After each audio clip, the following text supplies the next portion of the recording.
At the southern Gaza border town of Rafah, there's little aid and shelter to be found. Hundreds of thousands of Palestinians fleeing Israeli strikes have tripled the population here. This is our last place. Where else is there to go after this? We were told to go south. There's nothing past here. New arrivals in Rafah have few options. Scraps of plastic sheets are salvaged for shelter as winter sets in. People are starting to cut down telephone poles to have a little bit of firewood. Children and people actually begging and crying for water. So we're at that level where really the civilization is about to break down. Outbreaks of diseases like hepatitis, rabies and herpes have been recorded. My daughter here is sick.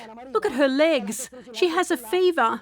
We have no medicine, nothing. Overcrowding, exacerbated by a lack of fuel to treat water, is causing widespread diarrhoea.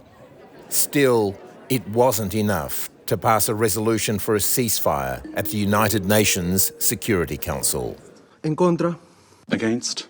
Just one country voted against it. We do not support calls for an immediate ceasefire. This would only plant the seeds for the next war. The US has defied appeals from its Arab allies and the UN chief, who invoked Article 99 earlier this week.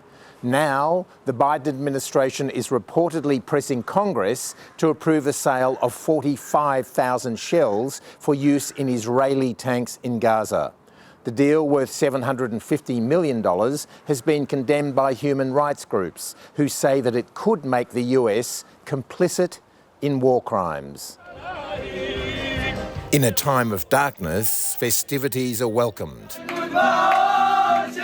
The Jewish festival of Hanukkah has arrived. But for Israeli forces, there's a war to be fought. While we light the Hanukkah candles here today, we turn off the light in Gaza. The IDF is deepening its operation in the south, where they say they are fighting house to house and shaft to shaft. More homes were destroyed in nearby Khan Yunis. More survivors were found, some were not. This man not only lost his home, but his family too. Leave me here, he says. For many in Gaza, there's nothing more to lose. John Lyons, ABC News, Jerusalem.